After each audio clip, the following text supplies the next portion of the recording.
जी अस्सलाम वालेकुम स्टूडेंट्स, हमने स्टार्ट की हुई है डीएई मैथ 233 और डीएई मैथ 212।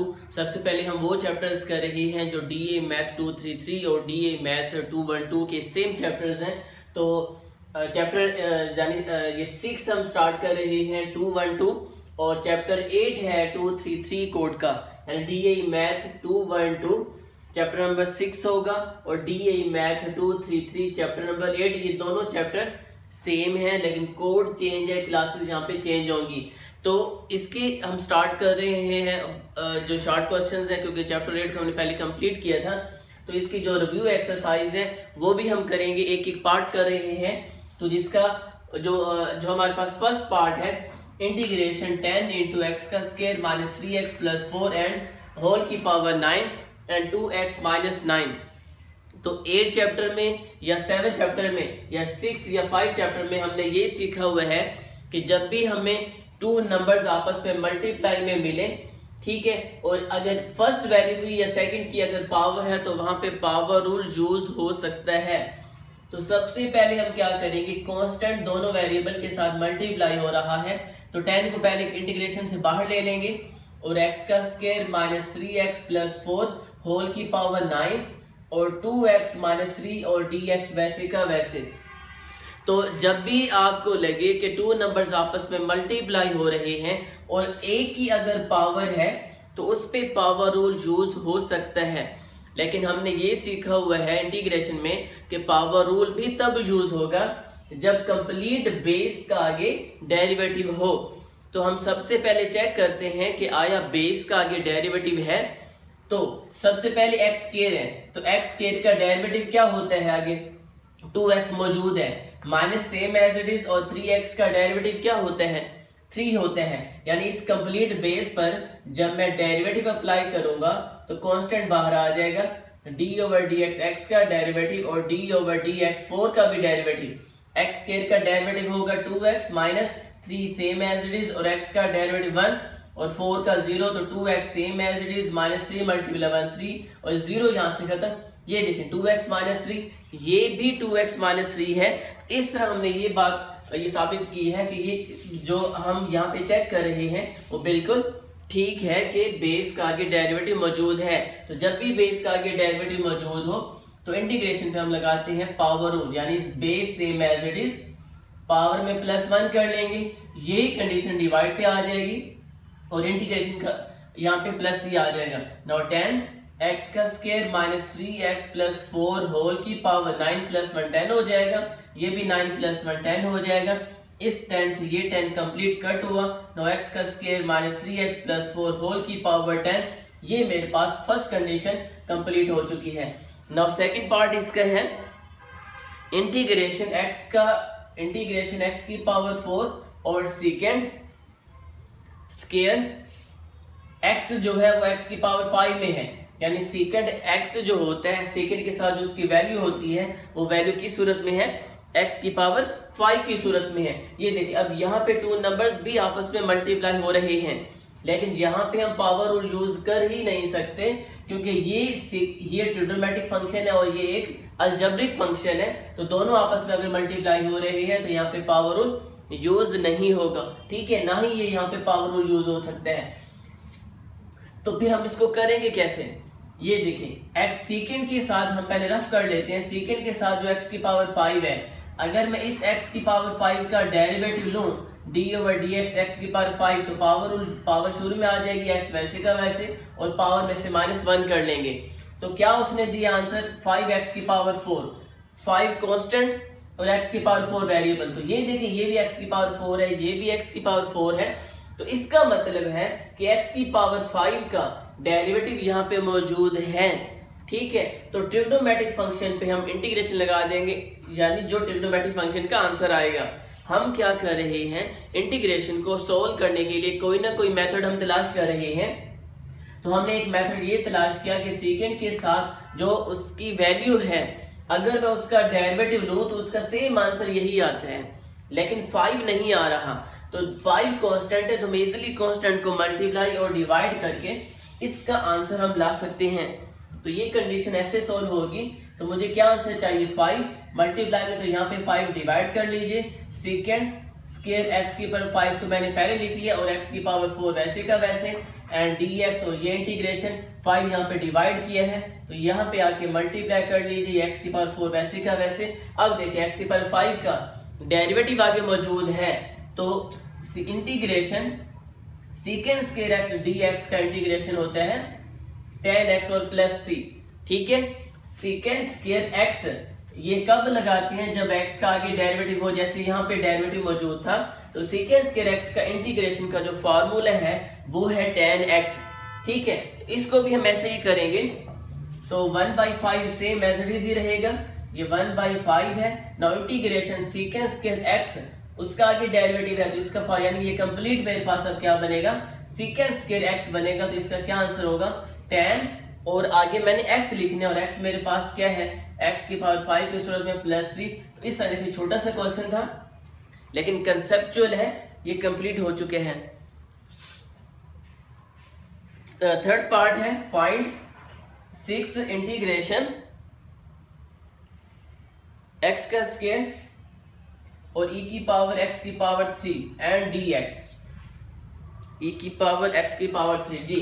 अब देखें यहाँ पे भी 2 नंबर्स आपस में मल्टीप्लाई होंगे लेकिन यहाँ पर भी पावर रूल आपस में यानी पावर रूल यूज नहीं कर सकते क्योंकि ये एक्सपोनेंशियल फंक्शन है और ये यहाँ पे अलजेब्रिक फंक्शन है तो दोनों का होना जरूरी था सेम, लेकिन ये डिफरेंट है तो हम इस पर भी यही फॉर्मूला यही कंडीशन यूज करेंगे। तो एक्सपोनेंशियल को हम ले लेते हैं पहले क्योंकि एक्सपोनेंशियल फंक्शन पहले आएगा और अलजेब्रिक बाद में जाता है। अब हम e की पावर x का इंटीग्रेशन e की पावर x ही होता है, ठीक है, लेकिन जो x होता है उसका आगे डेरिवेटिव मौजूद हो तब हम इंटीग्रेशन का फॉर्मूला लगाते हैं, यानी इंटीग्रेशन e की पावर x और dx का इंटीग्रेशन होगा e की पावर x और प्लस c। ठीक है, ये कब ऐसे होगा, जब बेस का जो पावर जो है इसका आगे डेरिवेटिव मौजूद हो, यानी x का डेरिवेटिव 1 होता है तब मैंने इंटीग्रेशन का फॉर्मूला लगा दिया। इसको भी सेम हम ऐसे चेक करेंगे कि e की पावर x जब कंडीशन में आ जाए, मल्टीप्लाई की सूरत में आ जाए, तो इसका सोल्यूशन ये होगा कि मैं ये चेक करूंगा कि e की पावर x का जो इंटीग्रेशन होता है, मैं यहाँ पे मेंशन कर लेता हूँ 6 वैसे का वैसे, e की पावर x की पावर 3 का इंटीग्रेशन यही होगा। क्लियर, लेकिन ये कब लगेगा, जब x की पावर 3 का डेरिवेटिव आगे मौजूद हो। तो x की पावर 3 का डेरिवेटिव क्या होगा, d ओवर dx x की पावर 3 इज इक्वल टू 3x का स्क्वायर। x का स्क्वायर है 3 नहीं है तो 3 से यहाँ पे आप क्या कर लीजिए, मल्टीप्लाई और डिवाइड कर लीजिए। तो हम भी कुछ ऐसे ही कर रहे हैं, 3 से आप यहाँ पे डिवाइड कर लीजिए और 3 से ही यहाँ पे इसको मल्टीप्लाई कर लीजिए। अब पावर का आगे डेरिवेटिव मौजूद है, ये इससे पहले कट हुआ तो 2 इंटीग्रेशन e की पावर x की पावर 3 डॉट 3x का स्क्वायर एंड dx, और लास्ट पे देखें पावर का आगे डेरिवेटिव मौजूद है तो ये सेम आंसर देगा 2 और e की पावर x की पावर 3 प्लस c। तो ये कंडीशन नंबर 3 है, ये भी कंप्लीट हो चुकी है जी स्टूडेंट। अब मेरे पास कंडीशन नंबर 4 है, इसको हम स्टार्ट कर लेते हैं, बिल्कुल इजी है। 4 में उसने ये कहा कि find the value of integration sign inverse x over 1 minus x का स्क्वायर का स्क्वायर रूट है जी। ये मेरे पास कंडीशन है, हमने इसको क्या करना है, सोल्व करना है। तो इंटीग्रेशन में डिवाइड का मेथड अभी तक हमने नहीं सीखा इन चैप्टर्स में, तो हम क्या कर रही है, सबसे पहले मैं इसको सेपरेट कर रहा हूं। ये देखिए इसको मैंने ऐसे लिखा है और इसको लिखने की ये क्या वजह है, क्योंकि हमने ये सीखा हुआ है डेरिवेटिव के चैप्टर्स में कि साइन इनवर्स x का जो डेरिवेटिव होता है वो 1 ओवर 1 माइनस एक्स स्क्वायर का स्क्वायर रूट ही होते हैं। ठीक है, यानी d over dx sine inverse x is equal to 1 over 1 minus x square का स्क्वायर रूट। तो साइन इनवर्स x का आगे डेरिवेटिव मौजूद है, तो जब आगे डेरिवेटिव मौजूद हो तो हम उस पे पावर रूल ही लगाते हैं। ये ना समझिएगा कि इसकी पावर -1 है, ये एक कंप्लीट कंडीशन है। साइन इनवर्स x का डेरिवेटिव आगे मौजूद है तो इसकी कंप्लीट की पावर यहाँ पे क्या है, +1 है। तो साइन इनवर्स x का आगे डेरिवेटिव मौजूद है तो हम इस पे लगा देंगे पावर रूल, यानी पावर 1 है तो 1 + 1 ओवर 1 + 1 + c। तो ये देखें बिल्कुल इजी कंडीशन में ये सॉल्व हो चुके हैं कि पावर 2 ओवर 2 + c। तो ये कंडीशन नंबर 4 बिल्कुल इजी है, कंप्लीट हो चुकी है। नाउ पार्ट नंबर 5 है इसका, इंटीग्रेशन कॉज और इसका जो x है वो log नेचुरल x की सूरत में और डिवाइड x और dx। अब देखिए कंप्लीट चैप्टर में चाहे वो 8 या 6 दोनों चैप्टर सेम है, कोड चेंज, ज्यादातर पार्ट्स हम वही कर रही है जिसका फंक्शन का आगे डेरिवेटिव है। अभी तक जो हमने 5 यानी 5 ही जो मैं कर रहा हूँ, 5 जो पार्ट हम कर रहे हैं बिल्कुल सेम एज इट इज ऐसे हैं कि फंक्शन एक दिया हुआ, एक उसका आगे डेरिवेटिव मल्टीप्लाई की सूरत में हो रहा है, तो हम ज्यादातर इस पे पावर रूल ही यूज कर रहे हैं। यानी फंक्शन दिया हुआ है, उसका डेरिवेटिव दिया हुआ है, फंक्शन दिया हुआ है और इसका एक डेरिवेटिव दिया हुआ है। हमने ये सीखा कि cos x एंड dx का जो इंटीग्रेशन होता है वो होता है sin x और प्लस c। cos x का integration sin x plus c होता है, लेकिन ये कब लगेगा? जब cos के साथ जो x होता है इसका आगे डेरिवेटिव मौजूद हो। ये चीज हमने सीखनी है। तो x का डेरिवेटिव क्या होता है? 1। मैंने फौरन लगा दिया इंटीग्रेशन का फार्मूला। cos के साथ जो x है, ये x है, वो क्या है? log नेचुरल x है।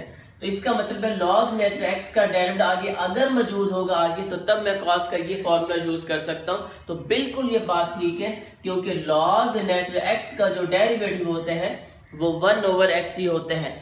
तो ये कंडीशन बनाने के लिए गौर से समझिए। देखिए सारी कंडीशन सेम आ रही है। cos into log natural x dot 1/x। मैंने डिवाइड को इसमें लिखे है क्योंकि cos के साथ जो x है वो log नेचुरल x है। तो log नेचुरल x का मुझे आगे डेरिवेटिव चाहिए था, तो log नेचुरल x का डेरिवेटिव 1/x ही होता है। तो इंटीग्रेशन cos x हुआ ये, तो integration cos x is equal to sine, और ये x वैसे का वैसे और प्लस c। तो ये मेरे पास 5 पार्ट भी कंप्लीट हो चुके हैं। तो बिल्कुल छोटे छोटे पार्ट्स हैं, ये इजी हैं लेकिन कंसेप्चुअल है, आप इसको अच्छी तरह से करेंगे। 6x over x minus 1 over x का square minus 2x plus 3 and dx।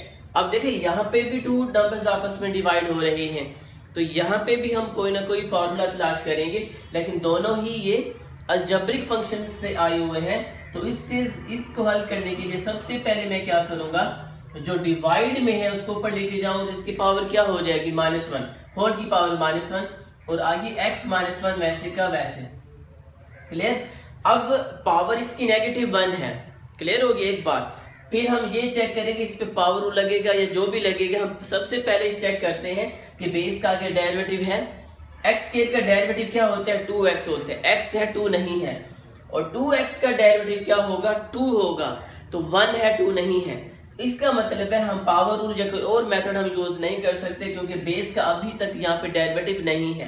तो x स्क्वायर का अगर 2x है और -2x का 2 है, तो अगर मैं इस सूरत में ये करूं कि x का स्क्वायर -2x और +3 होल की पावर -1, अगर मैं इसको 2 से मल्टीप्लाई कर लूं तो 2 × x 2x हो जाएगा और 2 × 1 2 हो जाएगा।